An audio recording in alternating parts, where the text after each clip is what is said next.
ಹೇಗೆ ಸೌಬಲ ರಾಜ ಶಕುನಿ. ಅಂದು ನೀನು ನಿನ್ನ ಹತಭಾಗ್ಯ ಸಹೋದರನ ಮುಂದೆ ನೀಗೈದ ಪ್ರತಿಜ್ಞೆ ಏನಾಯಿತು ಶಕುನಿ? ನಿನ್ನ ಆರ್ಭಟನೇನಾಯಿತು? ನಿನ್ನ ಛಲವೇನಾಯಿತು? ಏಕೆ ನಿರಾಸವಾಗಿ ನಿಂತೆ? ಏನು ಛಲದಿಂದ ಮೇಲೇಳು, ಎದ್ದೇಳು ಶಕುನಿ.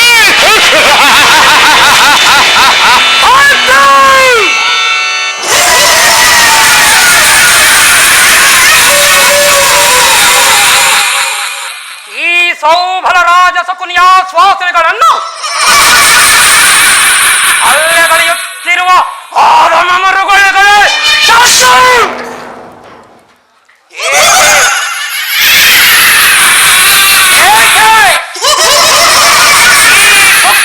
ಬಗೆಯುವ ಕಂಠದ ಕರ್ಕಶ ಕೇಕೆ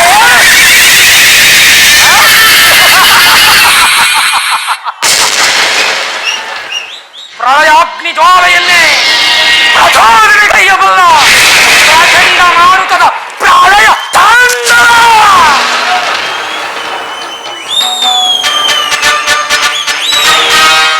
ಅಖಂಡ ಭರತ ಖಂಡಕ್ಕೆ ಅಖಂಡ ಭರತ ಖಂಡಕ್ಕೆ ಕೂಹಕ ಕುಕ್ಷಿಕತೆಯ ಪ್ರವೀಣ ಮಹಾನಿಪುಣ ಈ ಕಪಟ ದೂತ ವಿದ್ಯ ವಿಶಾರದ ಈ ಸೌಬಲ ರಾಜ ಸಂಗಡನೆ ನಮ್ಮಗಳೆಲ್ಲರ ಸರಸ ಸಲ್ಲಾಭ.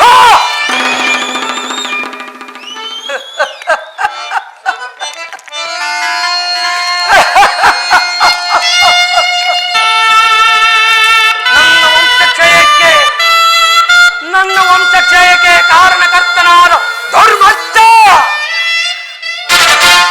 ದುರ್ಜಾತ ದುರುಳ ದುರ್ಯೋಧನನೇ ಅಂದು ನಾವು ಗಾಂಧಾರ ವಂಶೋಧಾರಕರಾದ ನಮ್ಮನ್ನು ನನ್ನ 99 ಮಂದಿ ಸಹೋದರರನ್ನು ನನ್ನ ಜನ್ಮದಾತನನ್ನು ನಿನ್ನ ಕಗ್ಗತ್ತಲೆಯ ಕಾರಾಗ್ರದಲ್ಲಿ ನೀನು ನೀಡುತ್ತಿದ್ದ ಒಂದು ಇಡಿ ಅನ್ನ, ಒಂದು ಒರಳ ನೀರು, ಆ ಇಡಿ ಕೂಳು ಒರಳ ನೀರು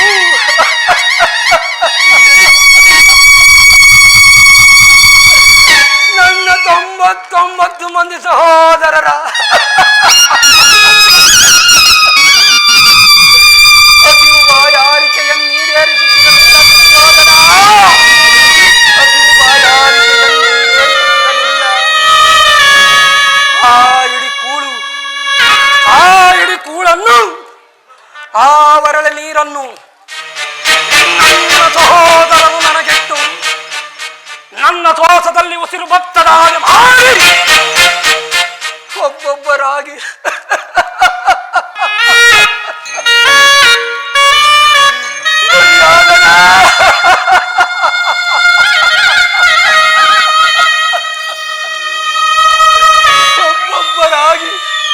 ಒಬ್ಬೊಬ್ಬರಾಗಿಯೇ ಅದರಾದರು ದುರ್ಯೋಧನ. ಒಬ್ಬೊಬ್ಬರೇ ಅದರಾದರು. ಆ ದಾರುಣ್ಯ ದೃಶ್ಯವು ನನ್ನೀ ಸುತಿಪಟಲದಲ್ಲಿ ಅಚ್ಚಳಿಯದೆ ಒಳೆದು ನಿರಂತರ ಬಡಬಾಗ್ನಿ ಜ್ವಾಲೆಯಂತೆ ನೊಂದು ಬೆಂದು ಕುಂದು ಕುಶಲವಾಗಿರುವ ನನ್ನೀ ದೇಹವನ್ನು ಗೌರವ ಅಣುವಾಗಿ ಚಿತ್ರ ವಿಚಿತ್ರವಾಗಿ ಛೇದಿಸಿದರು.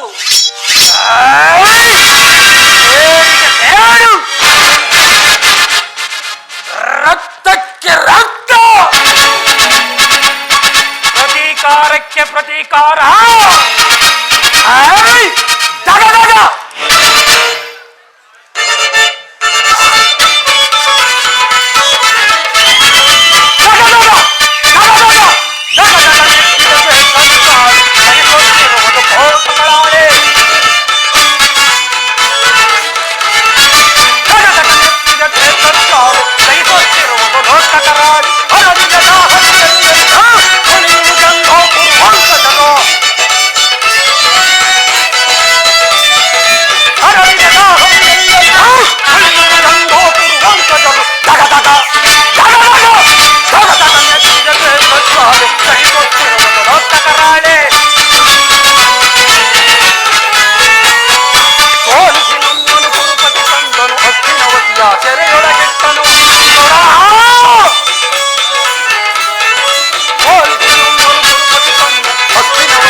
ಪ್ರತೀಕಾರಕ್ಕೆ ಪ್ರತೀಕಾರ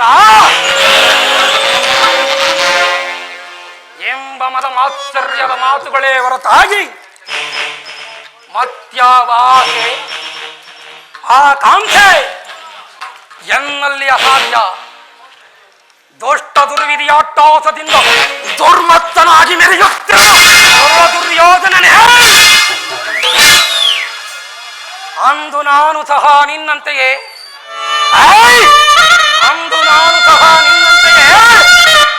ನನ್ನ 99 ಮಂದಿ ಸಹೋದರನೊಳಗೂಡಿ ಏಕ ಚಕ್ರಾಧಿಪತ್ಯವನ್ನು ಸ್ಥಾಪಿಸಿ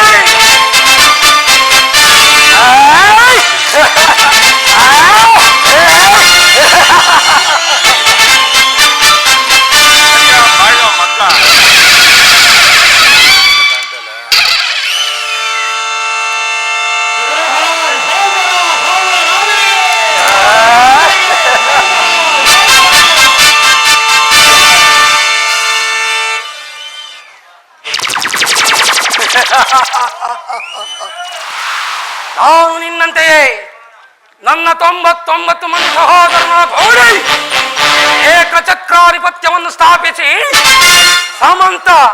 ಸಾಮಂತರಾಜ ವಹಿಸಿಕೊಂಡು ರತ್ನ ಖಚಿತ ದಿವ್ಯ ಸಿಂಹಾಸನವನ್ನು ಏರಿ ರಾಜ್ಯಭಾರವನ್ನು ಆಳಬಹುದಾಗಿತ್ತು. ಕೌರವೇಶ್ವರ, ರಾಜ್ಯಭಾರವನ್ನು ಆಳಬಹುದಾಗಿತ್ತು.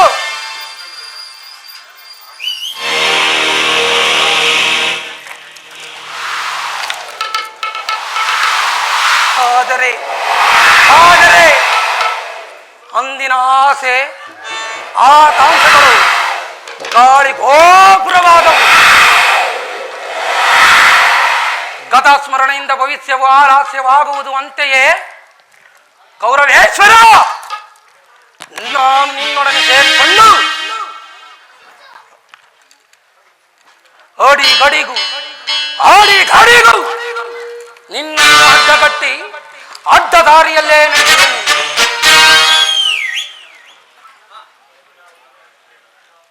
ಸಹೋದರರೇ, ಕೌರವರ 99 ಮಂದಿ ಸಹೋದರ ರುಂಡ ಮುಂಡಗಳಿಂದ ನಿಮಗೆ ನರಕದಲ್ಲಿ ನೀಲಾಂಜನ ಮಾಡಿಸುವೆ. ನರಕದಲ್ಲಿ ನಿಮಗಿಂತಲೂ ಈ ಶಕುನಿಯಿಂದಾಗುವ ಹಿಂಸೆಯು, ಈ ಕುರುಕ್ಷೇತ್ರದಲ್ಲಿ ಈ ಶಕುನಿಯಿಂದಾಗುವ ಹಿಂಸೆಯು ಅತಿ ಭಯಾನಕವೆನಿಸುವುದು. ಇವನ್ನು ದಾಳಗಳೆಂದು ತಿಳಿದಿರುವೆಯೇನೋ ಮೂಢ? ಇವು ದಾಳಗಳಲ್ಲವೋ?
ಕಳಂಕಿತನಾಗಿ ಮಾಡಿ ಪುತ್ರ ಶೋಕದಿಂದ ದಯಿಸುತ್ತ ನಿನಗಾಗಿ ನಿನ್ನವರಿಗಾಗಿ ಒಂದೇ ಒಂದು ನಿಟ್ಟುಸಿರು ಬಿಡುವವರಿಲ್ಲದಂತೆ ಮಾಡಿ ನರಕದ ಮಾರ್ಗವನ್ನೇ ಇರಿಸುವೆನು. ಕಪಟ ದ್ಯೂತ ವಿದ್ಯ ವಿಶಾರದ ಈ ಸೌಗರ ರಾಜಸಕುನಿಗೆ ಎಲ್ಲಿಹುದು ಶಾಂತಿ, ಎಲ್ಲಿಹುದು ಸಮಾಧಾನ, ಎಲ್ಲಿಹುದು ಆತ್ಮ ಸಂತೃಪ್ತಿ? ನಿನಗೆ ನರಕದ ಮಾರ್ಗವನ್ನೇ ಇರಿಸುವೆನು. ನಿನಗೆ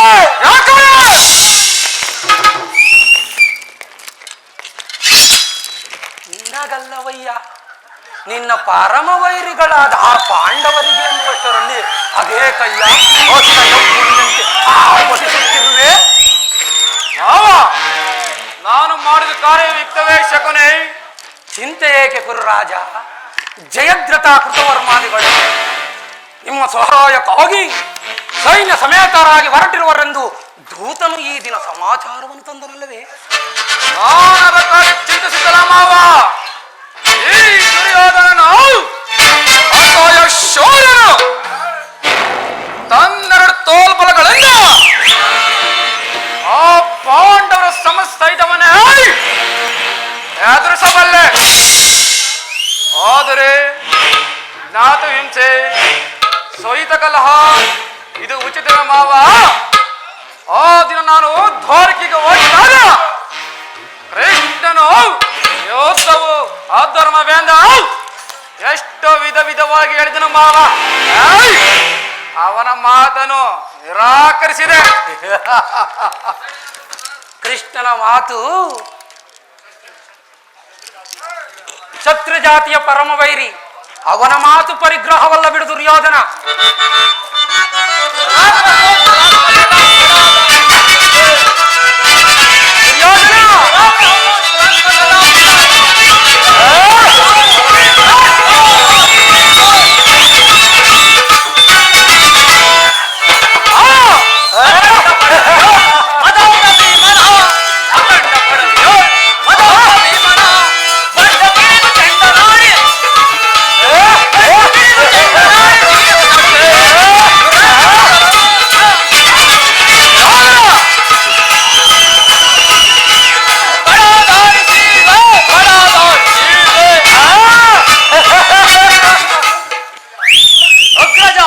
ಕೃಷ್ಣನು ಹಸ್ತಿನಾವತಿಗೆ ಬಂದಿರುವನಂತೆ.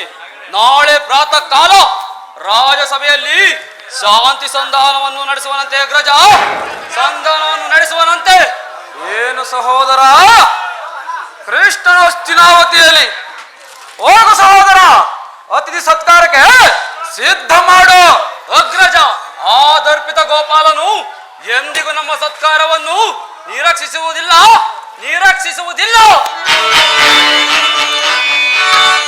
ಅಗ್ರಜ ಯದುನಂದನನು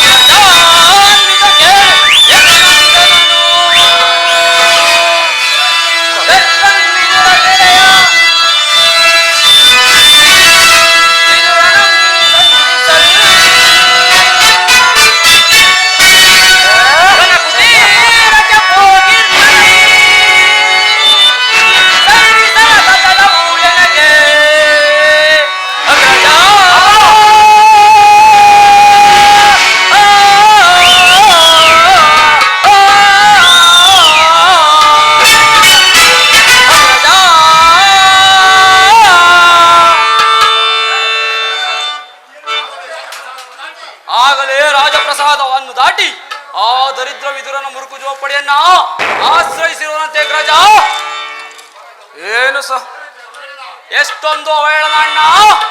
ಇದು ಅವಹೇಳನ ಪ್ರಿಯ ಸಹೋದರ. ಮತ್ತೆ ಎದುಪದಿಯೋ ವಿದುರಂತ ಭಕ್ತರಿನ್ನಾರಿರುವರು. ಈ ದಿನ ಭಕ್ತರ ಸತ್ಕಾರವನ್ನು ಮುಗಿಸಿಕೊಂಡು ನಾಳೆ ನಮ್ಮ ರಾಜ ಮಂದಿರಕ್ಕೆ ಬಂದೇ ಬರುವನು. ನಡೆ, ಚಿಂತಿಸಬೇಡ. ಸತ್ಕಾರ ಒಂದೇ ಸತ್ಕಾರ. ಒಪ್ಪದು, ನನಗೊಪ್ಪದು, ಒಪ್ಪದು.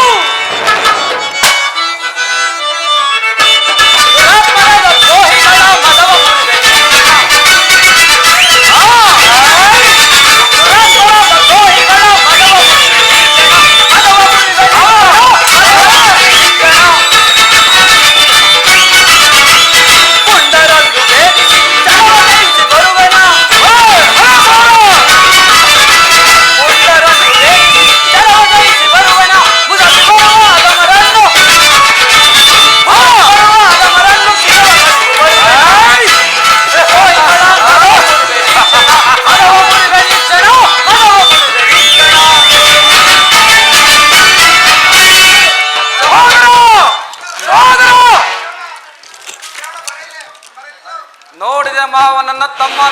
ಅರ್ಧಾಂಗ ಸ್ವರೂಪವನ್ನು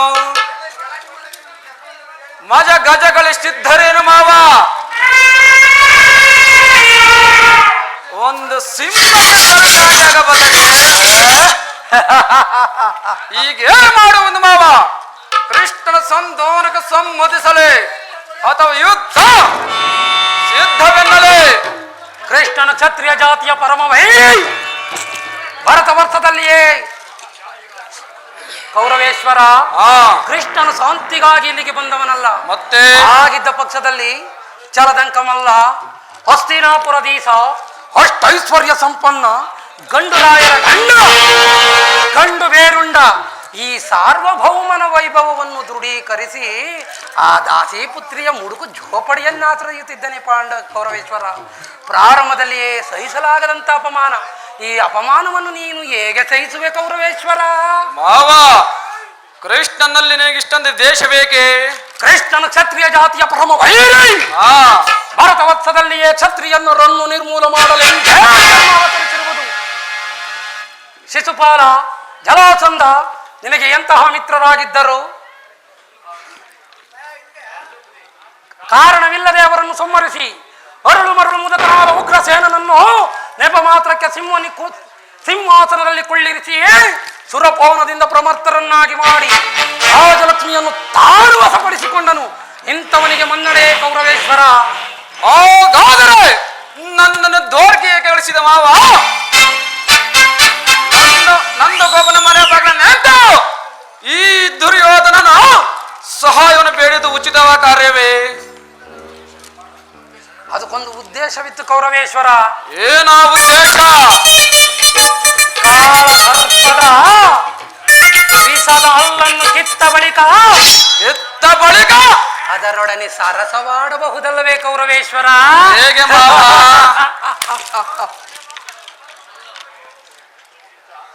ಕೃಷ್ಣನಿಗಿಂತ ಅವನ ವಿಜಯೋನ್ಮತ ಯಾದವ ಸೈನ್ಯವೇ ನಿನಗೆ ಹೆಚ್ಚು ಅವಶ್ಯಕವಾಯಿತು. ಯದುಪತಿಯನ್ನು ಯಾದವ ಸೈನ್ಯದಿಂದಲೇ ಧ್ವಂಸ ಮಾಡುವ ಸಿಯೋಗವು ಈಗ ನಿನಗೊದಗಿರುವುದು ಕೌರವೇಶ್ವರ. ಆದರೆ ಆ ಸಂಕಟದಿಂದ ಅರ್ಜುನನು ನಿನ್ನನ್ನು ಉದ್ಧಾರ ಮಾಡಿದನು. ಮಾವ, ಕೃಷ್ಣನ ಮೇಲೆ ದ್ವೇಷದಿಂದ ಕೃಷ್ಣನನ್ನು ಹೇಳುವಂತೆಗೆ ವಂಚಕನಿರಬಹುದು. ಆದರೆ ಪಾಪ ಆ ಬಡ ಪಾಂಡವರ ನಿಮಿಷಕ್ಕೆ ಬೇಕಲ್ಲ ಮಾವ? ಏನು ನನ್ನ ಬಾಮೈದನನ ಬಾಯಲ್ಲಿ ಪಾಪ, ಪುಣ್ಯ, ದಯ, ದಾಕ್ಷಿಣ್ಯ ನೀನೇನಾದರೂ ಆ ಪಾಂಡವರಿಗೆ ಅರ್ಧ ರಾಜ್ಯವನ್ನು ಕೊಟ್ಟೆ. ಆದರೆ ನಿನ್ನ ವಿನಾಶಕ್ಕೆ ನೀನೇ ಕಾರಣ. ಅಲ್ಲವಯ್ಯ, ನಿನ್ನ ಪರಮ ವೈರಿಗಳಾದ ಪಾಂಡವರ ಪಗಡೆಯ ಆಟದಲ್ಲಿ ಸೋತಾಗಲೇ ರಾಜ್ಯದ ಮೇಲಿದ್ದವರ ಹಕ್ಕು ನಷ್ಟವಾಯಿತು. ಪುನಃ ಈಗ ಅದನ್ನು ಹೊಂದುವುದಂದರೆ ಏನು ಕೌರವೇಶ್ವರ?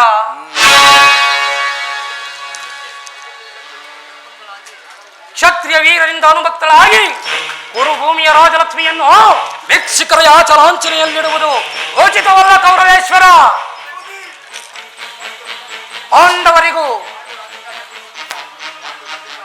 ಪಾಂಡವರು ರಾಜ್ಯಕ್ಕಾಗಿ ಹಂಬಲಿಸುತ್ತಿದ್ದರೆ ವಿಜಯಲಕ್ಷ್ಮಿಯನ್ನು ಕೈ ಹಿಡಿಯಲಿ. ಅದನ್ನು ಬಿಟ್ಟು ಮೇಲಿಂದ ಮೇಲೆ ಈ ದೈನ್ಯ ವೃತ್ತಿ ಏಕೆ? ದೇಹಿ ರಾಜ್ಯ ಸರಿ, ಹಾಗೆ ಹೇಳಿ ಸೋಬಲ ರಾಜ ಪಾಂಡವರಿಗೆ ಯುದ್ಧದ ಹೊರತಾಗಿ ಕಟ್ಟ ಕಡೆದಾಗಿ ತೊಡೆ ತಟ್ಟಿ ಹೇಳಿದ್ರೆ ಕೊಡುವುದಿಲ್ಲ. ಅಷ್ಟು ಮಾತ್ರವಲ್ಲ ಕೌರವೇಶ್ವರ, ಸಂಧಿಯ ನಪದಿಂದ ಬಾರಿ ಬಾರಿಗೂ ಪ್ರತಿಷ್ಠೆಯನ್ನು ತೋರುತ್ತಿರುವ ಆ ಕಳ್ಳ ಕೃಷ್ಣನಿಗೂ ಆಗಲೇಬೇಕು ಕೌರವೇಶ್ವರ. ಆದರೆ ಅದರದೊಂದು ಉದ್ದೇಶವಿರುವುದಲ್ಲ ಕೌರವೇಶ್ವರ. ಏನು ಮಾವ ನಿನ್ನ ಉದ್ದೇಶ? ಯಥಾ ಸಮಯದಲ್ಲಿ ವಿಜ್ಞಾಪಿಸಿಕೊಳ್ಳುವೆನೋ ಸಭೆಗೆ ಸಮಯವಾಯಿತು. ಕೌರವೇಶ್ವರ, ಮಾವ, ಈ ದುರ್ಯೋಧನನು ನಿನ್ನ ಸಲೆ ಹೊರತಾಗಿ ಯಾವ ಕಾರ್ಯವನ್ನು ಮಾಡುವುದಿಲ್ಲ.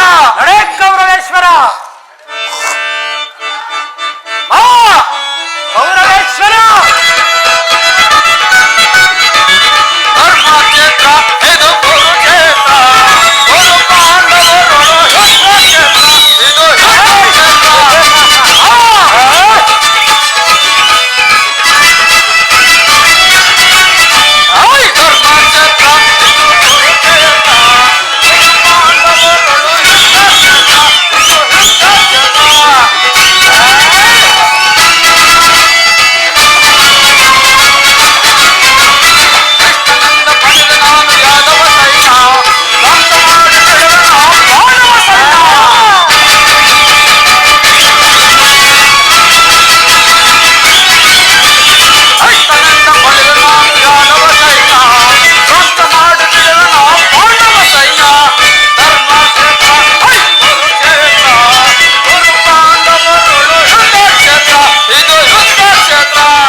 ಕುರುಡನ ಮಗನೇ ನಡೆ.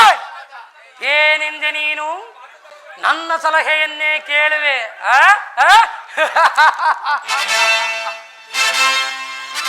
ನೀನು ನನ್ನ ಸಲಹೆಯನ್ನೇ ಕೇಳುತ್ತಿರೋ? ನಿನ್ನ ಕುಲದ ಬೇರನ್ನೇ ಕಿತ್ತೆಸೆಯುವೆನು. ನನ್ನನ್ನು ನಿನ್ನ ಹಿತೈಷಿ ಎಂದು ಭಾವಿಸಿರುವೆಯೇನೋ? ಕುರುಡನ ಕೊಂಡೆ, ನಾನು ನಿನ್ನ ಹಿತೈಷಿ ಅಲ್ಲವಾ? ನಾನು ನಿನ್ನ ಹಿತಶತ್ರು. ಕೊಬ್ಬಿದ ಕುರಿಯನ್ನು ಒಬ್ಬಿದವನ ಮಾರಿಯ ಮುಂದೆ ಬಲಿಯ ಕೊಟ್ಟ ಹಾಗೆ ನಾನು ನಿನ್ನನ್ನು ಬಲಿ ಕೊಡದಿದ್ದರೆ ನಾನು ಶಕುನಿಯೇ? ಶಕುನಿ ಎಂಬ ಮೂರಕ್ಷರದ ಅರ್ಥವನ್ನೇನಾದರೂ ತಿಳಿದಿರುವೇನೋ? ನೋಡ, ಶಾ ಎಂದರೆ ಶಕ್ತಿ ಪ್ರಧಾನರಾದ, ಹೂ ಎಂದರೆ ಗುರುಕುಲವನ್ನು ಕುತಂತ್ರದಿಂದ, ನೀ ಎಂದರೆ ನಿನ್ನನ್ನು ನಿನ್ನವರಿಂದಲೇ ನಿರ್ವಂಸಗೊಳಿಸುವುದು ಎಂದು ಈಗ ತಿಳಿಯುತ್ತೆ. ಈ ಶಕುನಿ ಎಂಬ ಮೂರಕ್ಷರದ ಅರ್ಥ ಏನು? ಅಧಿಕಾರ. ಇನ್ನೆಲ್ಲಿಹುದೋ ಕುರುಡನ ಕೊಂಡೆ? ನಿನ್ನ ಅಧಿಕಾರದ ಅರ್ಥವನ್ನು ಈ ಮಣ್ಣಲ್ಲಿ ಮಣ್ಣಾಗಿ ಸತರಕ ನನಗೆ ಎಲ್ಲಿಹುದೋ ಶಾಂತಿ, ಎಲ್ಲಿಹುದೋ ಸಮಾಧಾನ, ಇನ್ನೆಲ್ಲಿಹುದೋ ಆತ್ಮಸಂತೃಪ್ತಿ? ಅಧಿಕಾರ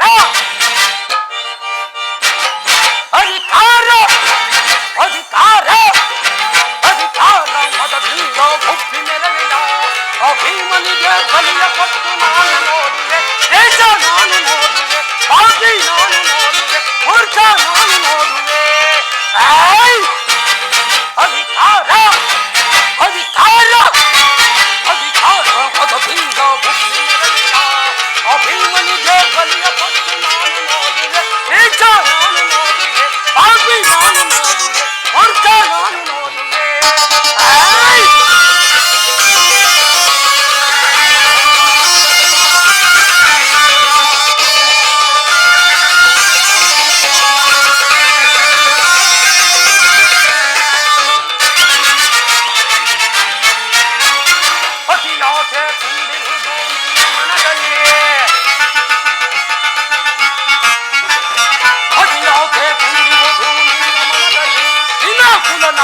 ಬೈಯುವುದೇ ನನ್ನ ಮನದಲ್ಲಿ, ಕುಲನಾಥ ಬೈಯುವುದೇ ನನ್ನ ಮನದಲ್ಲಿ. ನಿನ್ನದು ತಪ್ಪೋ ಇಲ್ಲ ನನ್ನದು ತಪ್ಪೋ? ಇದು ನಿನ್ನದು ತಪ್ಪೋ ಇಲ್ಲ ನನ್ನದು ತಪ್ಪೋ? ನಮ್ಮಿಬ್ಬರನ್ನು ಸೃಷ್ಟಿಸಿದ ಬ್ರಹ್ಮನ ತಪ್ಪೋ? ಆ ಬ್ರಹ್ಮನ ತಪ್ಪೋ?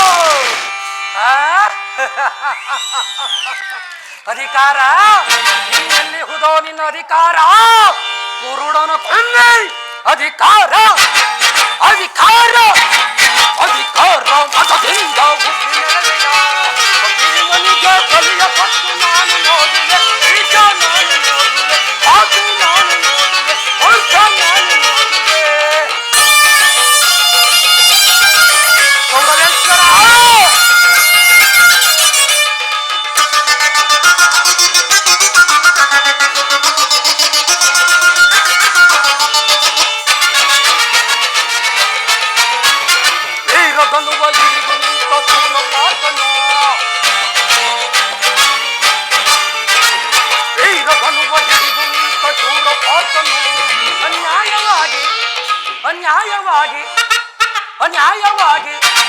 ಅನ್ಯಾಯವಾಗಿ ಪ್ರಾಣ ಬಿಡುವ ಸೂತ ಕರ್ಣನೋ.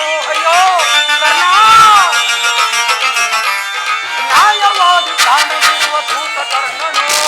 ಅಯ್ಯೋ ಕರ್ಣ, ಸಿಡಿದತ್ತು ನಿಲ್ಲುವನು ಭೀಮಸೇನನ. ಸಿಡಿದತ್ತು ನಿಲ್ಲುವನು ಭೀಮಸೇನನ. ತನ್ನ ಕಥೆಯಿಂದ ರುಂಡ ಮುಂಡ ತುಂಡು ಬೈವನು. ತನ್ನ ಕಥೆಯಿಂದ ರುಂಡ ಮುಂಡ ತುಂಡು ಬೈವನು. ಇದು ನಿನ್ನ ತಪ್ಪೋ ಇಲ್ಲ